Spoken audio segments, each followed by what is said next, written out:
The Open Boat by Stephen Crane. A tale intended to be after the fact, being the experience of 4 men from the sunk steamer Commodore. 1. None of them knew the color of the sky. Their eyes glanced level and were fastened upon the waves that swept toward them. These waves were of the hue of slate, save for the tops, which were of foaming white, and all of the men knew the colors of the sea. The horizon narrowed and widened and dipped and rose, and at all times its edge was jagged with waves that seemed thrust up in points like rocks. Many a man ought to have a bathtub larger than the boat which here rode upon the sea. These waves were most wrongfully and barbarously abrupt and tall, and each froth-top was a problem in small boat navigation. The cook squatted in the bottom and looked with both eyes at the 6 inches of gunwale which separated him from the ocean. His sleeves were rolled over his fat forearms, and the 2 flaps of his unbuttoned vest dangled as he bent to bail out the boat. Often he said, "God, that was a narrow clip." As he remarked it, he invariably gazed eastward over the broken sea. The oiler, steering with one of the 2 oars in the boat, sometimes raised himself suddenly to keep clear of water that swirled in over the stern. It was a thin little oar, and it seemed often ready to snap. The correspondent, pulling at the other oar, watched the waves and wondered why he was there. The injured captain, lying in the bow, was at this time buried in that profound dejection and indifference which comes, temporarily at least, to even the bravest and most enduring when, willy-nilly, the firm fails, the army loses, the ship goes down.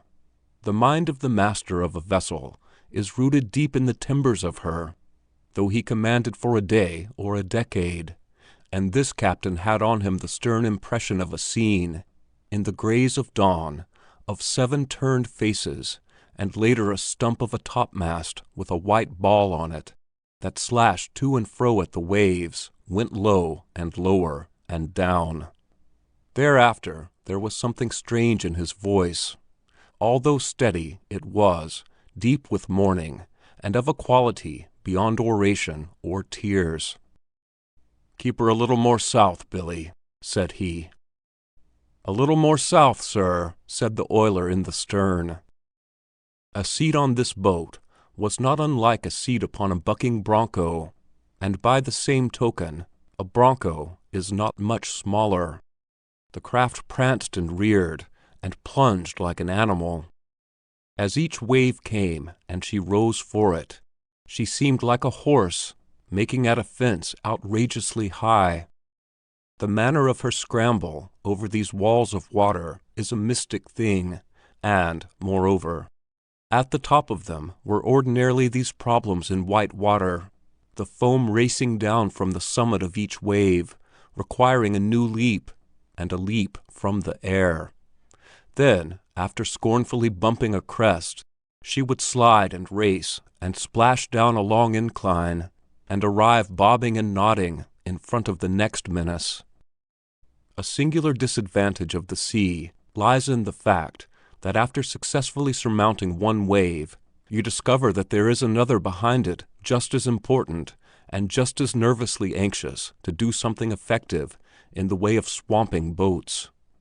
In a 10-foot dinghy, one can get an idea of the resources of the sea in the line of waves that is not probable to the average experience, which is never at sea in a dinghy.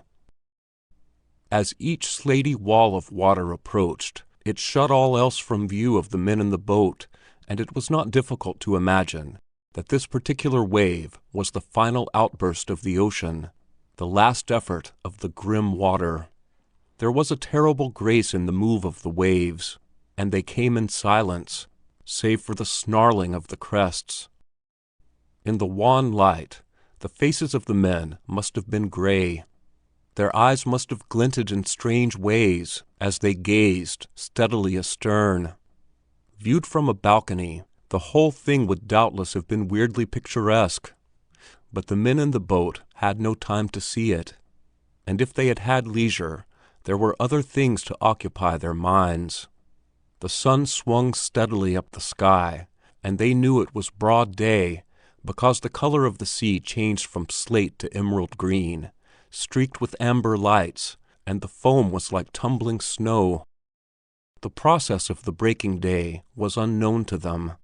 They were aware only of this effect upon the color of the waves that rolled toward them. In disjointed sentences, the cook and the correspondent argued as to the difference between a life-saving station and a house of refuge. The cook had said, "There's a house of refuge just north of Mosquito Inlet Light, and as soon as they see us, they'll come off in their boat and pick us up." "As soon as who see us?" said the correspondent. "The crew," said the cook. "Houses of refuge don't have crews," said the correspondent. "As I understand them, they are only places where clothes and grub are stored for the benefit of shipwrecked people. They don't carry crews." "Oh, yes, they do," said the cook. "No, they don't," said the correspondent. "Well, we're not there yet anyhow," said the oiler in the stern. "Well," said the cook, "perhaps it's not a house of refuge that I'm thinking of as being near Mosquito Inlet Light. Perhaps it's a life-saving station." "We're not there yet," said the oiler in the stern. 2. As the boat bounced from the top of each wave, the wind tore through the hair of the hatless men, and as the craft plopped her stern down again, the spray splashed past them. The crest of each of these waves was a hill, from the top of which the men surveyed, for a moment, a broad tumultuous expanse, shining and wind-driven. It was probably splendid, it was probably glorious, this play of the free sea, wild with lights of emerald and white and amber. "Bully good thing it's an onshore wind," said the cook. "If not, where would we be? Wouldn't have a show." "That's right," said the correspondent. The busy oiler nodded his assent. Then the captain, in the bow, chuckled in a way that expressed humor, contempt, tragedy, all in one. "Do you think we've got much of a show now, boys?" said he. Whereupon the three were silent, save for a trifle of hemming and hawing. To express any particular optimism at this time they felt to be childish and stupid, but they all doubtless possessed this sense of the situation in their mind. A young man thinks doggedly at such times. On the other hand, the ethics of their condition was decidedly against any open suggestion of hopelessness. So they were silent. "Oh, well," said the captain, soothing his children, "we'll get ashore all right." But there was that in his tone which made them think. So the oiler quoth, "Yes, if this wind holds." The cook was bailing, "Yes, if we don't catch hell in the surf." Canton flannel gulls flew near and far. Sometimes they sat down on the sea, near patches of brown seaweed that rolled out of waves with a movement like carpets on a line in a gale. The birds sat comfortably in groups, and they were envied by some in the dinghy, for the wrath of the sea was no more to them than it was to a covey of prairie chickens 1,000 miles inland. Often they came very close and stared at the men with black bead-like eyes. At these times they were uncanny and sinister in their unblinking scrutiny, and the men hooted angrily at them, telling them to be gone. One came and evidently decided to alight on the top of the captain's head. The bird flew parallel to the boat and did not circle, but made short sidelong jumps in the air in chicken fashion. His black eyes were wistfully fixed upon the captain's head. "Ugly brute," said the oiler to the bird. "You look as if you were made with a jackknife." The cook and the correspondent swore darkly at the creature.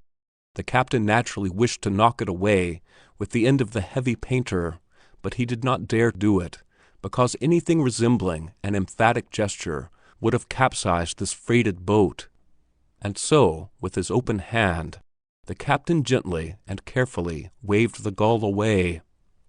After it had been discouraged from the pursuit, the captain breathed easier on account of his hair, and others breathed easier because the bird struck their minds at this time as being somehow gruesome and ominous. In the meantime, the oiler and the correspondent rowed, and also they rowed.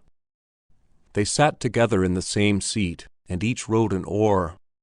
Then the oiler took both oars, then the correspondent took both oars, then the oiler, then the correspondent. They rowed and they rowed. The very ticklish part of the business was when the time came for the reclining one in the stern to take his turn at the oars. By the very last star of truth, it is easier to steal eggs from under a hen than it was to change seats in the dinghy. First the man in the stern slid his hand along the thwart and moved with care, as if it were of Sèvres. Then the man in the rowing seat slid his hand along the other thwart. It was all done with most extraordinary care.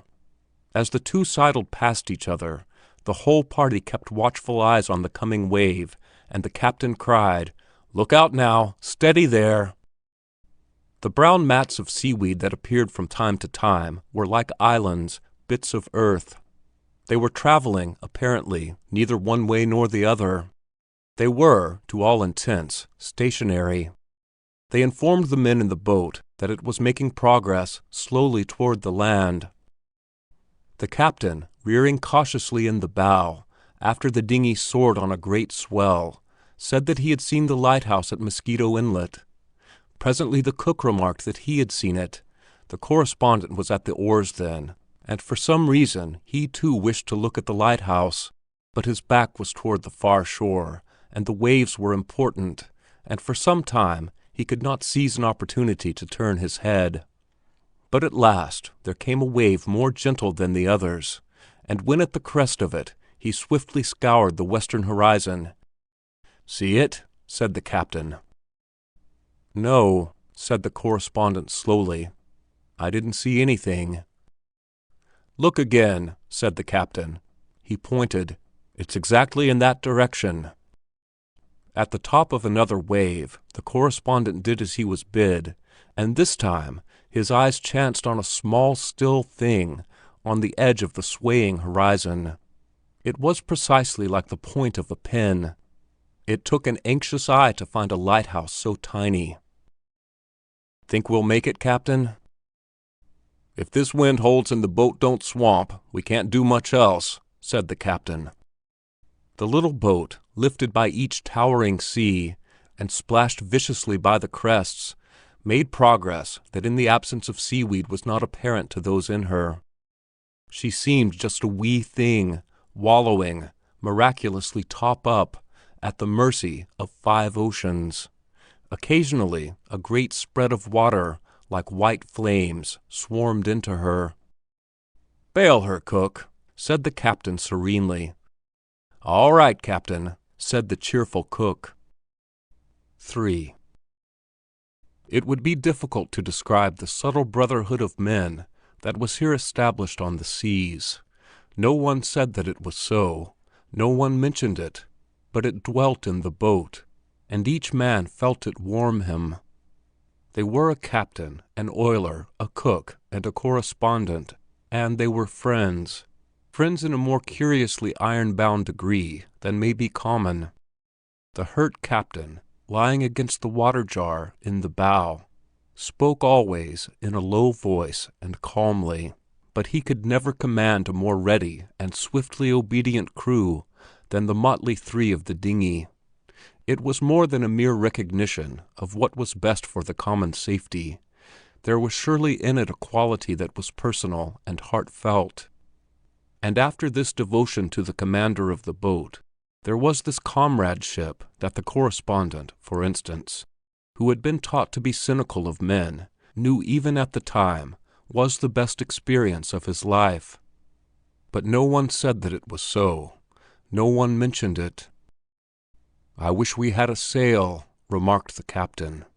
"We might try my overcoat on the end of an oar and give you 2 boys a chance to rest." So the cook and the correspondent held the mast and spread wide the overcoat. The oiler steered, and the little boat made good way with her new rig.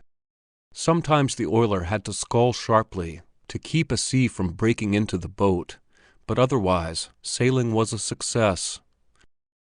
Meanwhile the lighthouse had been growing slowly larger. It had now almost assumed color, and appeared like a little gray shadow on the sky. The man at the oars could not be prevented from turning his head rather often to try for a glimpse of this little gray shadow. At last, from the top of each wave, the men in the tossing boat could see land. Even as the lighthouse was an upright shadow on the sky, this land seemed a long black shadow on the sea. It certainly was thinner than paper. "We must be about opposite New Smyrna," said the cook, who had coasted this shore often in schooners. "Captain, by the way, I believe they abandoned that life-saving station there 'bout a year ago." "Did they?" said the captain. The wind slowly died away. The cook and the correspondent were not now obliged to slave in order to hold high the oar, but the waves continued their old impetuous swooping at the dinghy, and the little craft, no longer under way, struggled woundily over them. The oiler or the correspondent took the oars again. Shipwrecks are apropos of nothing. If men could only train for them and have them occur when the men had reached pink condition, there would be less drowning at sea. Of the four in the dinghy, none had slept any time worth mentioning for 2 days and 2 nights previous to embarking in the dinghy, and in the excitement of clambering about the deck of a foundering ship, they had also forgotten to eat heartily. For these reasons, and for others, neither the oiler nor the correspondent was fond of rowing at this time. The correspondent wondered ingenuously how in the name of all that was sane could there be people who thought it amusing to row a boat. It was not an amusement, it was a diabolical punishment, and even a genius of mental aberrations could never conclude that it was anything but a horror to the muscles and a crime against the back. He mentioned to the boat in general how the amusement of rowing struck him, and the weary-faced oiler smiled in full sympathy. Previously to the foundering, by the way, the oiler had worked double watch in the engine-room of the ship. "Take her easy now, boys," said the captain. "Don't spend yourselves. If we have to run a surf, you'll need all your strength, because we'll sure have to swim for it. Take your time." Slowly the land arose from the sea. From a black line it became a line of black and a line of white, trees and sand.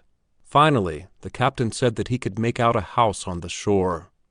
"That's the house of refuge, sure," said the cook. "They'll see us before long and come out after us." The distant lighthouse reared high. "The keeper ought to be able to make us out now, if he's looking through a glass," said the captain. "He'll notify the life-saving people." "None of those other boats could have got ashore to give word of the wreck," said the oiler in a low voice. "Else the lifeboat would be out hunting us." Slowly and beautifully the land loomed out of the sea. The wind came again. It had veered from the northeast to the southeast. Finally, a new sound struck the ears of the men in the boat. It was the low thunder of the surf on the shore. "We'll never be able to make the lighthouse now," said the captain. "Swing her head a little more north, Billy," said he. "A little more north, sir," said the oiler. Whereupon the little boat turned her nose once more down the wind, and all but the oarsmen watched the shore grow. Under the influence of this expansion, doubt and direful apprehension was leaving the minds of the men. The management of the boat was still most absorbing, but it could not prevent a quiet cheerfulness. In an hour, perhaps, they would be ashore. Their backbones had become thoroughly used to balancing in the boat, and they now rode this wild colt of a dinghy like circus men. The correspondent thought that he had been drenched to the skin, but happening to feel in the top pocket of his coat, he found therein 8 cigars. 4 of them were soaked with sea water. 4 were perfectly scathless. After a search, Somebody produced 3 dry matches, and thereupon the 4 waifs rowed impudently in their little boat, and with an assurance of an impending rescue shining in their eyes, puffed at the big cigars and judged well and ill of all men. Everybody took a drink of water. 4. "Cook," remarked the captain, "there don't seem to be any signs of life about your house of refuge." "No," replied the cook. "Funny they don't see us." A broad stretch of lowly coast lay before the eyes of the men. It was of dunes, topped with dark vegetation. The roar of the surf was plain, and sometimes they could see the white lip of a wave as it spun up the beach. A tiny house was blocked out black upon the sky. Southward, the slim lighthouse lifted its little gray length. Tide, wind, and waves were swinging the dinghy northward. "Funny they don't see us," said the men. The surf's roar was here dulled, but its tone was, nevertheless, thunderous and mighty. As the boat swam over the great rollers, the men sat listening to this roar. "We'll swamp, sure," said everybody. It is fair to say here that there was not a life-saving station within 20 miles in either direction, but the men did not know this fact, and in consequence they made dark and opprobrious remarks concerning the eyesight of the nation's life-savers. 4 scowling men sat in the dinghy and surpassed records in the invention of epithets. "Funny they don't see us."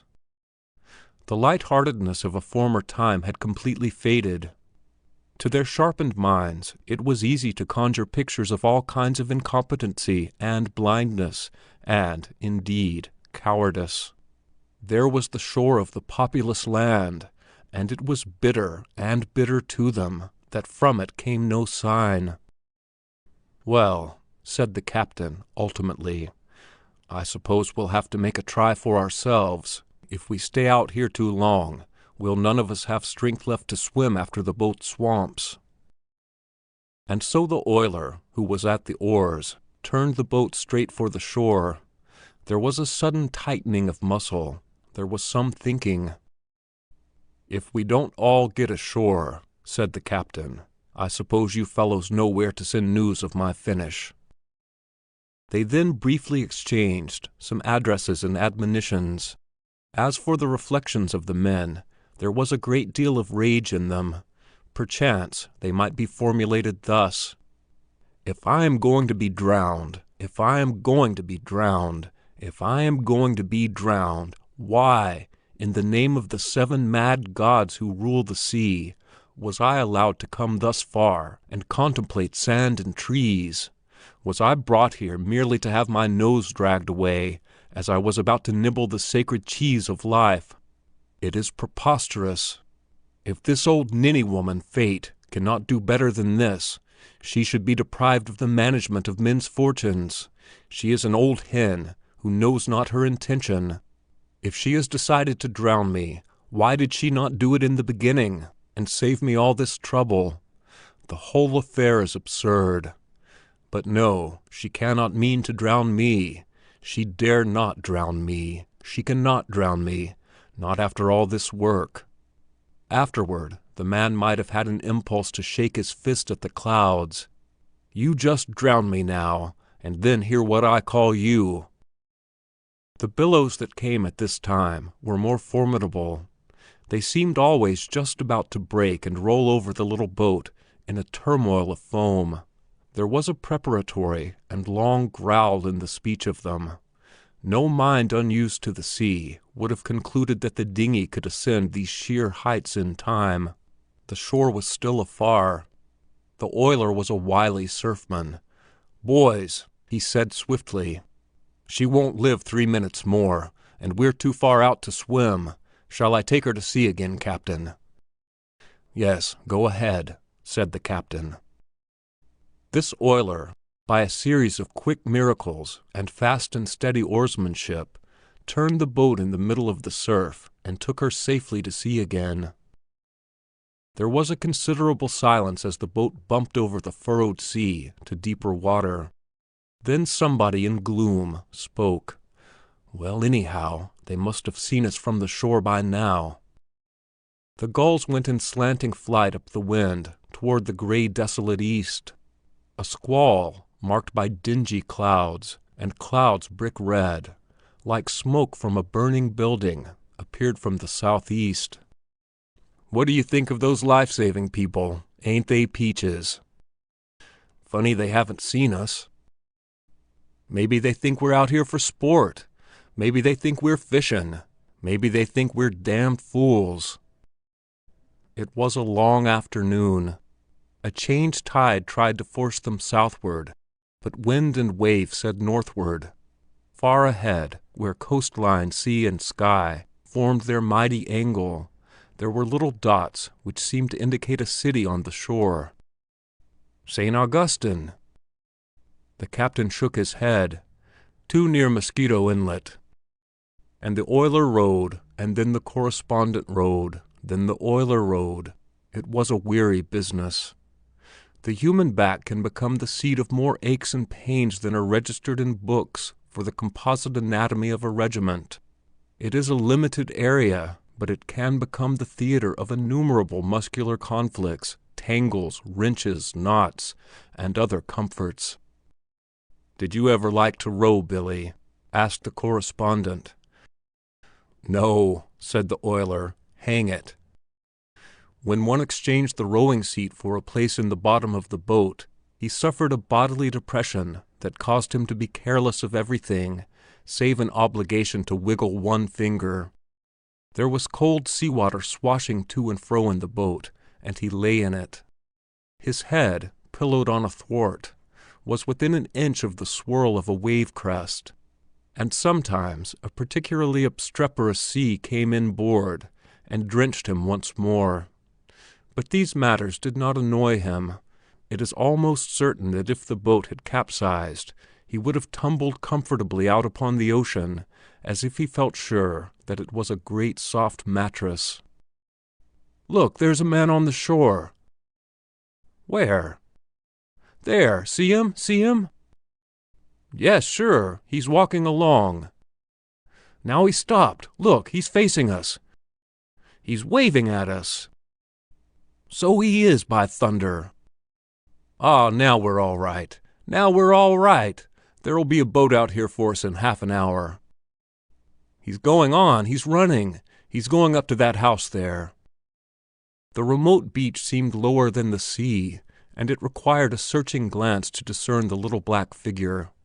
The captain saw a floating stick, and they rowed to it. A bath towel was by some weird chance in the boat, and, tying this on the stick, the captain waved it. The oarsman did not dare turn his head, so he was obliged to ask questions. "What's he doing now?"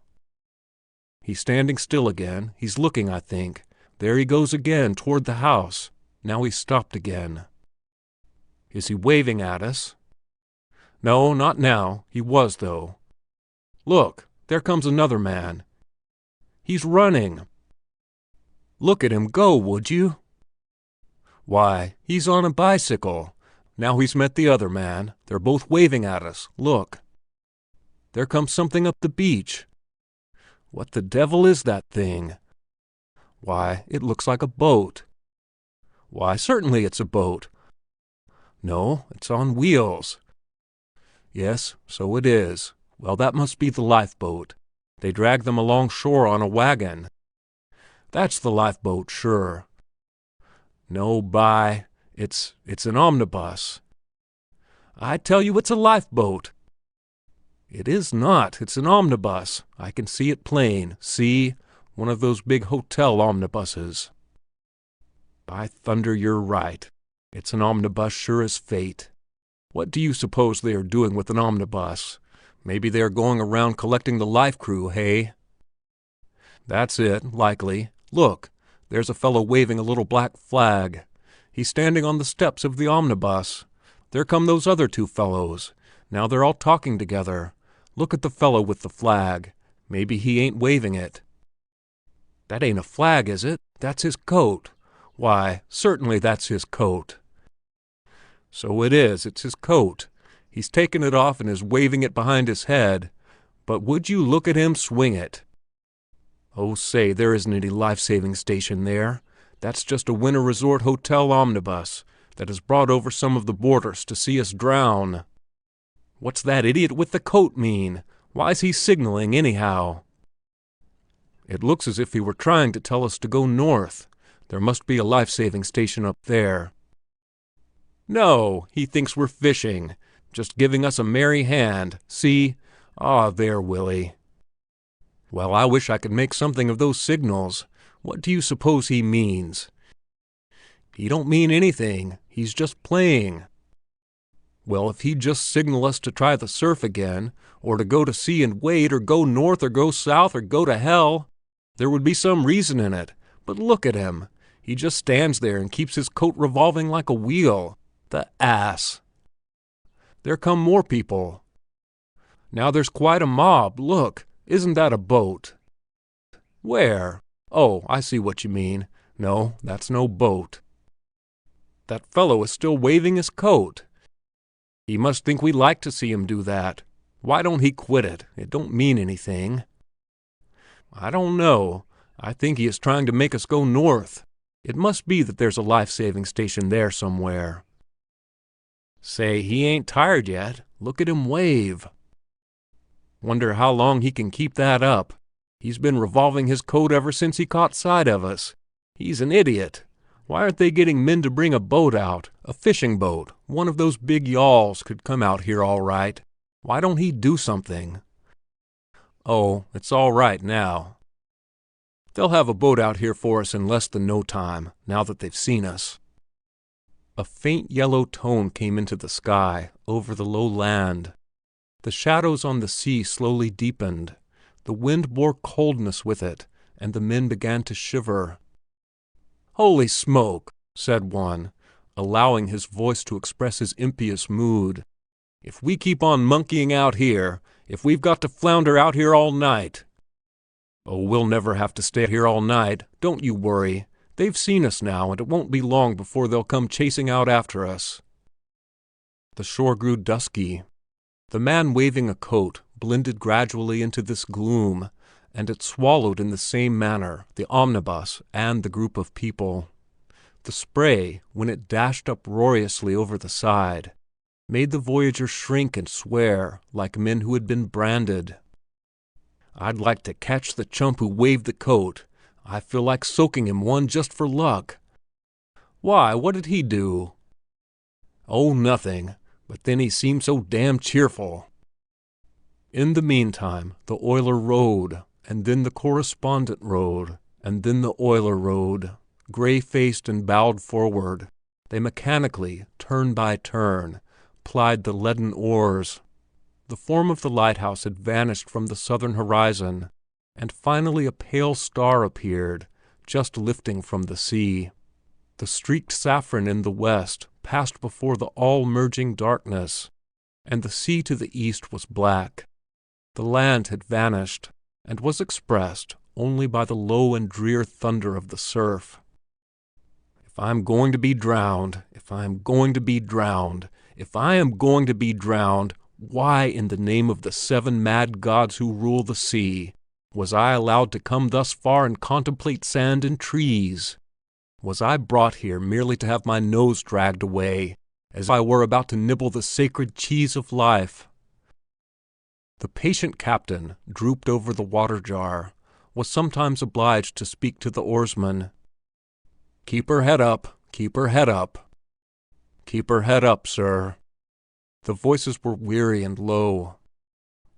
This was surely a quiet evening. All save the oarsman lay heavily and listlessly in the boat's bottom. As for him, his eyes were just capable of noting the tall black waves that swept forward in a most sinister silence, save for an occasional subdued growl of a crest. The cook's head was on a thwart, and he looked without interest at the water under his nose. He was deep in other scenes. Finally he spoke. "Billy," he murmured dreamfully, What kind of pie do you like best? 5. Pie, said the oiler and the correspondent, agitatedly.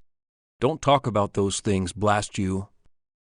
Well, said the cook, I was just thinking about ham sandwiches and— A night on the sea in an open boat is a long night. As darkness settled finally, the shine of the light, lifting from the sea in the south, changed to full gold. On the northern horizon a new light appeared, a small bluish gleam on the edge of the waters. These two lights were the furniture of the world, otherwise there was nothing but waves. Two men huddled in the stern, and distances were so magnificent in the dinghy that the rower was enabled to keep his feet partly warmed by thrusting them under his companions. Their legs indeed extended far under the rowing seat until they touched the feet of the captain forward. Sometimes, despite the efforts of the tired oarsman, a wave came piling into the boat, an icy wave of the night, and the chilling water soaked them anew. They would twist their bodies for a moment and groan, and sleep the dead sleep once more, while the water in the boat gurgled about them as the craft rocked. The plan of the oiler and the correspondent was for one to row until he lost the ability, and then arouse the other from his sea-water couch in the bottom of the boat. The oiler plied the oars until his head drooped forward, and the overpowering sleep blinded him, and he rowed yet afterward.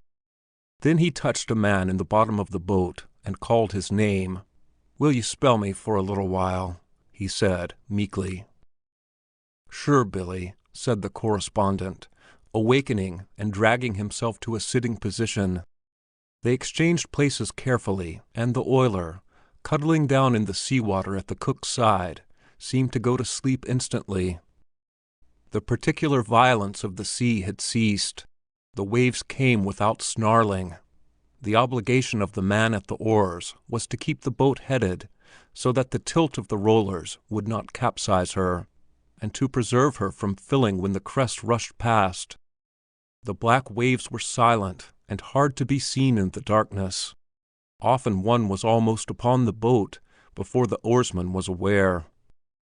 In a low voice, the correspondent addressed the captain. He was not sure that the captain was awake, although this iron man seemed to be always awake. "Captain, shall I keep her making for the light north, sir?" The same steady voice answered him. "Yes, keep it about 2 points off the port bow." The cook had tied a lifebelt about himself in order to get even the warmth which this clumsy cork contrivance could donate, and he seemed almost stove-like when a rower, whose teeth invariably chattered wildly as soon as he ceased his labor, dropped down to sleep. The correspondent, as he rowed, looked down at the two men asleep underfoot. The cook's arm was around the oiler's shoulders, and, with their fragmentary clothing and haggard faces, they were the babes of the sea, a grotesque rendering of the old babes in the wood. Later he must have grown stupid at his work, for suddenly there was a growling of water, and a crest came with a roar and a swash into the boat, and it was a wonder that it did not set the cook afloat in his lifebelt. The cook continued to sleep, but the oiler sat up, blinking his eyes and shaking with the new cold. "Oh, I'm awful sorry, Billy," said the correspondent contritely. "That's all right, old boy," said the oiler, and lay down again and was asleep. Presently it seemed that even the captain dozed, and the correspondent thought that he was the one man afloat on all the oceans. The wind had a voice as it came over the waves, and it was sadder than the end. There was a long, loud swishing astern of the boat, and a gleaming trail of phosphorescence, like blue flame, was furrowed on the black waters. It might have been made by a monstrous knife. Then there came a stillness, while the correspondent breathed with the open mouth and looked at the sea. Suddenly there was another swish and another long flash of bluish light, and this time it was alongside the boat, and might almost have been reached with an oar. The correspondent saw an enormous fin speed like a shadow through the water, hurling the crystalline spray and leaving the long glowing trail. The correspondent looked over his shoulder at the captain. His face was hidden, and he seemed to be asleep. He looked at the babes of the sea. They were certainly asleep. So, being bereft of sympathy, he leaned a little way to one side and swore softly into the sea. But the thing did not then leave the vicinity of the boat. Ahead or astern, on one side or the other, at intervals long or short, fled the long sparkling streak, and there was to be heard the whirroo of the dark fin. The speed and power of the thing was greatly to be admired. It cut the water like a gigantic and keen projectile. The presence of this biting thing did not affect the man with the same horror that it would if he had been a picnicker. He simply looked at the sea dully and swore in an undertone. Nevertheless, it is true that he did not wish to be alone. He wished one of his companions to awaken by chance and keep him company with it. But the captain hung motionless over the water jar, and the oiler and the cook in the bottom of the boat were plunged in slumber. 6. If I am going to be drowned, if I am going to be drowned, if I am going to be drowned, why in the name of the 7 mad gods who rule the sea was I allowed to come thus far and contemplate sand and trees? During this dismal night, it may be remarked that a man would conclude that it was really the intention of the 7 mad gods to drown him, despite the abominable injustice of it. For it was certainly an abominable injustice to drown a man who had worked so hard, so hard. The man felt it would be a crime most unnatural. Other people had drowned at sea since galleys swarmed with painted sails, but still. When it occurs to a man that nature does not regard him as important, and that she feels she would not maim the universe by disposing of him, he at first wishes to throw bricks at the temple, and he hates deeply the fact that there are no brick and no temples. Any visible expression of nature would surely be pelleted with his jeers. Then, if there be no tangible thing to hoot, he feels, perhaps, the desire to confront a personification and indulge in pleas, bowed to one knee, with hands supplicant, saying, "Yes, but I love myself." A high cold star on a winter's night is the word he feels she says to him. Thereafter he knows the pathos of his situation. The men in the dinghy had not discussed these matters, but each had, no doubt, reflected upon them in silence and according to his mind.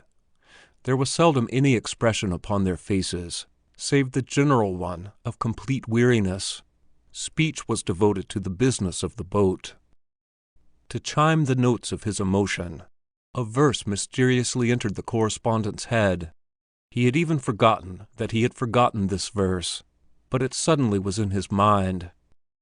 A soldier of the Legion lay dying in Algiers. There was lack of woman's nursing, there was dearth of woman's tears. But a comrade stood beside him, and he took that comrade's hand, and he said, "I shall never see my own, my native land." In his childhood, the correspondent had been made acquainted with the fact that a soldier of the Legion lay dying in Algiers, but he had never regarded the fact as important.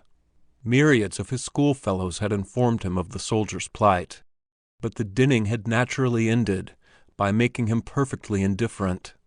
He had never considered it his affair that a soldier of the Legion lay dying in Algiers, nor had it appeared to him as a matter for sorrow. It was less to him than the breaking of a pencil's point. Now, however, it quaintly came to him as a human living thing. It was no longer merely a picture of a few throws in the breast of a poet, meanwhile drinking tea and warming his feet at the grate. It was an actuality, stern, mournful, and fine. The correspondent plainly saw the soldier. He lay on the sand with his feet out straight and still, while his pale left hand was upon his chest. In an attempt to thwart the going of his life, the blood came between his fingers. In the far Algerian distance, a city of low square forms was set against a sky that was faint with the last sunset hues. The correspondent, plying the oars, and dreaming of the slow and slower movements of the lips of the soldier, was moved by a profound and perfectly impersonal comprehension.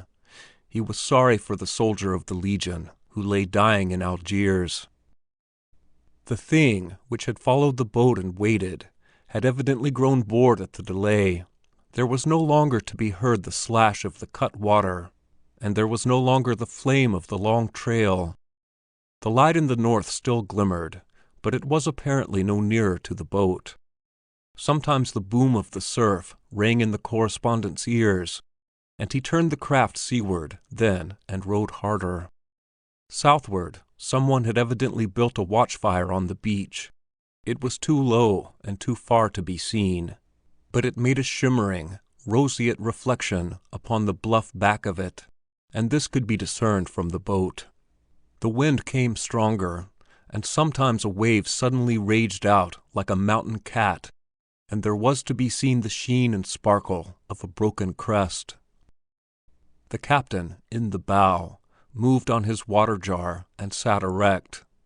"Pretty long night," he observed to the correspondent. He looked at the shore. "Those life-saving people take their time." "Did you see that shark playing around?" "Yes, I saw him. He was a big fellow, all right." "Wish I had known you were awake." Later the correspondent spoke into the bottom of the boat. "Billy." There was a slow and gradual disentanglement. "Billy, will you spell me?" "Sure," said the oiler. As soon as the correspondent touched the cold, comfortable sea-water in the bottom of the boat, and had huddled close to the cook's life-belt, he was deep in sleep, despite the fact that his teeth played all the popular airs. This sleep was so good to him that it was but a moment before he heard a voice call his name in a tone that demonstrated the last stages of exhaustion. "Will you spell me?" "Sure, Billy." The light in the north had mysteriously vanished, but the correspondent took his course from the wide-awake captain. Later in the night they took the boat farther out to sea, and the captain directed the cook to take one oar at the stern and keep the boat facing the seas. He was to call out if he should hear the thunder of the surf. This plan enabled the oiler and the correspondent to get respite together. "We'll give those boys a chance to get into shape again," said the captain. They curled down and, after a few preliminary chatterings and trembles, slept once more the dead sleep. Neither knew they had bequeathed to the cook the company of another shark, or perhaps the same shark. As the boat caroused on the waves, spray occasionally bumped over the side and gave them a fresh soaking, but this had no power to break their repose. The ominous slash of the wind and the water affected them as it would have affected mummies. "Boys," said the cook, with the notes of every reluctance in his voice, "she's drifted in pretty close. I guess one of you had better take her to sea again." The correspondent, aroused, heard the crash of the toppled crests. As he was rowing, the captain gave him some whiskey and water, and this steadied the chills out of him. "If I ever get ashore and anybody shows me even a photograph of an oar." At last there was a short conversation. "Billy, will you spell me?" "Sure," said the oiler. 7. When the correspondent again opened his eyes, the sea and the sky were each of the gray hue of the dawning. Later, carmine and gold was painted upon the waters. The morning appeared finally in its splendor, with a sky of pure blue, and the sunlight flamed on the tips of the waves. On the distant dunes were set many little black cottages, and a tall white windmill reared above them. No man, nor dog, nor bicycle appeared on the beach. The cottages might have formed a deserted village. The voyager scanned the shore. A conference was held in the boat. "Well," said the captain, "if no help is coming, we might better try a run through the surf right away. If we stay out here much longer, we will be too weak to do anything for ourselves at all." The others silently acquiesced in this reasoning. The boat was headed for the beach. The correspondent wondered if none ever ascended the tall wind tower, and if then they never looked seaward. This tower was a giant, standing with its back to the plight of the ants. It represented in a degree, to the correspondent, the serenity of nature amid the struggles of the individual. Nature in the wind, and nature in the vision of men. She did not seem cruel to him then, nor beneficent, nor treacherous, nor wise, but she was indifferent, flatly indifferent. It is perhaps plausible that a man in this situation, impressed with the unconcern of the universe, should see the innumerable flaws of his life, and have them taste wickedly in his mind, and wish for another chance. A distinction between right and wrong seems absurdly clear to him, then, in this new ignorance of the grave edge, and he understands that if he were given another opportunity, he would mend his conduct and his words, and be better and brighter during an introduction or at a tea. "Now, boys," said the captain, "she is going to swamp, sure. All we can do is work her in as far as possible, and then when she swamps, pile out and scramble for the beach. Keep cool now, and don't jump until she swamps sure." The oiler took the oars. Over his shoulder he scanned the surf. "Captain," he said, "I think I'd better bring her about, and keep her head on to the seas and back her in." "All right, Billy," said the captain, "back her in." The oiler swung the boat then, and, seated in the stern, the cook and the correspondent were obliged to look over their shoulders to contemplate the lonely and indifferent shore. The monstrous inshore rollers heaved the boat high until the men were again enabled to see the white sheets of water scudding up the slanted beach. "We won't get in very close," said the captain. Each time a man would wrest his attention from the rollers, he turned his glance toward the shore, and in the expression of the eyes during this contemplation there was a singular quality. The correspondent, observing the others, knew that they were not afraid, but the full meaning of their glances was shrouded. As for himself, he was too tired to grapple fundamentally with the fact. He tried to coerce his mind into thinking of it, but the mind was dominated at this time by the muscles, and the muscles said they did not care. It merely occurred to him that if he should drown, it would be a shame. There were no hurried words, no pallor, no plain agitation.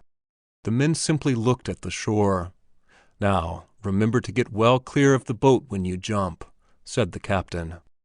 Seaward, the crest of a roller suddenly fell with a thunderous crash, and the long white comber came roaring down upon the boat. "Steady now," said the captain. The men were silent. They turned their eyes from the shore to the comber and waited. The boat slid up the incline, leaped at the furious top, bounced over it, and swung down the long back of the wave. Some water had been shipped, and the cook bailed it out. But the next crest crashed also. The tumbling, boiling flood of white water caught the boat and whirled it almost perpendicular. Water swarmed in from all sides.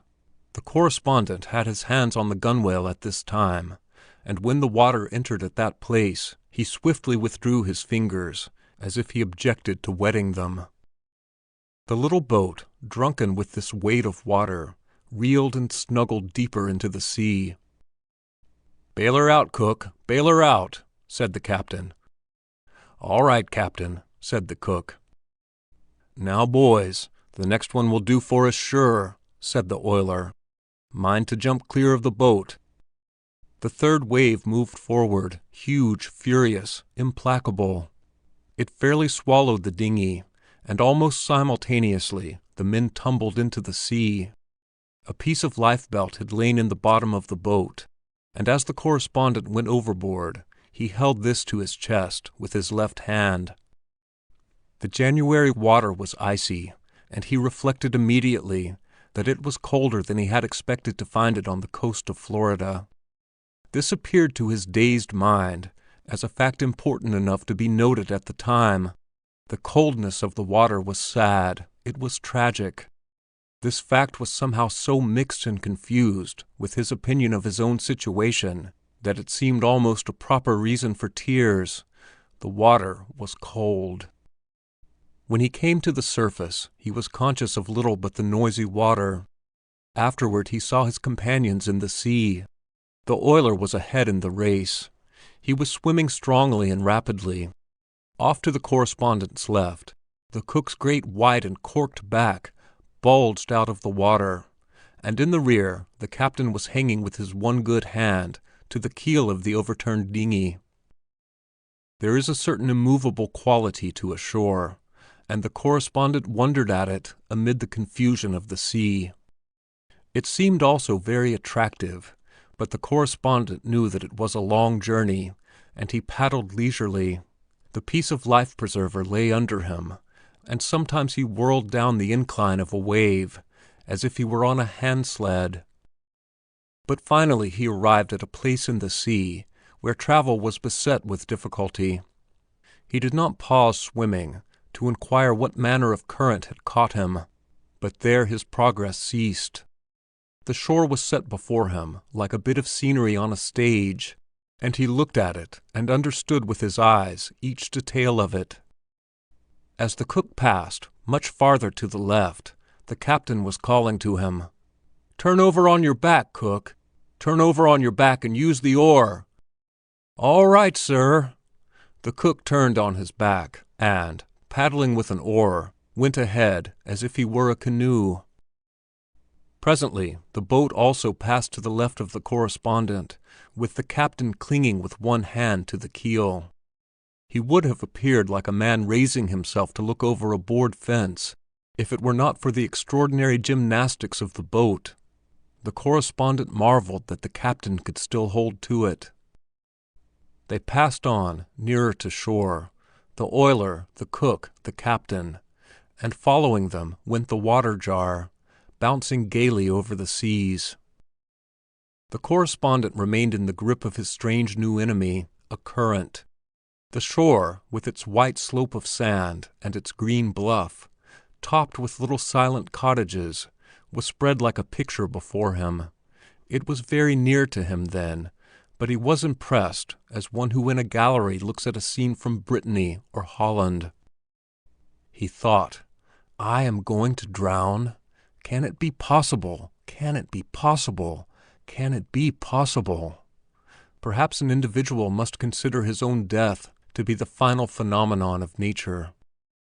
But later, a wave perhaps whirled him out of this small deadly current, for he found suddenly that he could again make progress toward the shore. Later still, he was aware that the captain, clinging with one hand to the keel of the dinghy, had his face turned away from the shore and toward him, and was calling his name.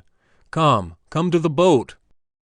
In his struggle to reach the captain and the boat, he reflected that when one gets properly wearied, drowning must really be a comfortable arrangement, a cessation of hostilities, accompanied by a large degree of relief. And he was glad of it, for the main thing in his mind for some months had been horror of the temporary agony. He did not wish to be hurt. Presently he saw a man running along the shore. He was undressing with most remarkable speed. Coat, trousers, shirt, everything flew magically off him. "Come to the boat," called the captain. "All right, captain." As the correspondent paddled, he saw the captain let himself down to bottom and leave the boat. Then the correspondent performed his one little marvel of the voyage. A large wave caught him and flung him with ease and supreme speed, completely over the boat and far beyond it. It struck him even then as an event in gymnastics, and a true miracle of the sea. An overturned boat in the surf is not a plaything to a swimming man. The correspondent arrived in water that reached only to his waist, but his condition did not enable him to stand for more than a moment. Each wave knocked him into a heap, and the undertow pulled at him. Then he saw the man who had been running and undressing and running, come bounding into the water. He dragged ashore the cook, and then waded towards the captain, but the captain waved him away and sent him to the correspondent. He was naked, naked as a tree in winter, but a halo was about his head, and he shone like a saint. He gave a strong pull and a long drag, and a bully heave at the correspondent's hand. The correspondent, schooled in the minor formulae, said, "Thanks, old man." But suddenly the man cried, "What's that?" He pointed a swift finger. The correspondent said, "Go." In the shallows, face downward, lay the oiler. His forehead touched sand that was periodically, between each wave, clear of the sea. The correspondent did not know all that transpired afterward. When he achieved safe ground, he fell, striking the sand with each particular part of his body. It was as if he had dropped from a roof, but the thud was grateful to him. It seems that instantly the beach was populated with men with blankets, clothes, and flasks, and women with coffee pots and all the remedies sacred to their minds. The welcome of the land to the men from the sea was warm and generous, but a still and dripping shape was carried slowly up the beach, and the land's welcome for it could only be the different and sinister hospitality of the grave. When it came night, the white waves paced to and fro in the moonlight, and the wind brought the sound of the great sea's voice to the men on shore, and they felt that they could then be interpreters. If you like the video, put a like, subscribe to the channel and click on the bell to not miss our new videos.